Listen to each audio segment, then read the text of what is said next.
షర్మిల కొత్త పార్టీ పెడుతుంది. వాస్తవంగా కాంగ్రెస్ పార్టీలో కూడా ఆవిడ ఇంతకుముందు సభ్యురాలు కాదు. ఆవిడ మామూలుగా రాజశేఖర రెడ్డి గారి కుమార్తె. ఆ తర్వాత కాలంలో వైఎస్ఆర్సీపీకి పనిచేసి పెట్టింది. అప్పుడు పార్టీలో చేరలేదు. పార్టీ తరపున అయితే పాదయాత్ర చేసింది. ఆ తర్వాత వైఎస్ఆర్టీపీ పార్టీ పెట్టుకుని తెలంగాణలో తొలిసారిగా ఒక పార్టీ నాయకురాలైన, పార్టీ అధినేత్రి అయింది. ఆ తర్వాత వైఎస్ఆర్టీపీని కాంగ్రెస్ పార్టీలో విలీనం చేసింది.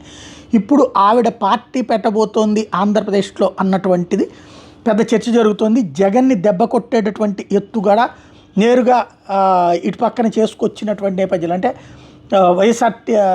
ఇదే కాంగ్రెస్ పార్టీలో నుండి చేసినటువంటి షర్మిల ఇప్పుడు వైఎస్ఆర్సీపీకి సంబంధించిన కార్యకర్తలు భయపడుతున్నటువంటి వాళ్ళకి భరోసానిస్తూ, అలాగే వైఎస్ఆర్ కాంగ్రెస్ పార్టీ పోతే నెక్స్ట్ ఏంటి అన్నటువంటి ఆల్టర్నేటివ్ ప్లేస్ని తను ఆక్యుపై చేసుకునే దిశగా అడుగులు వేస్తోందంటూ షర్మిల చేత కొత్త పార్టీ పెట్టించే ప్రయత్నం జరుగుతోంది.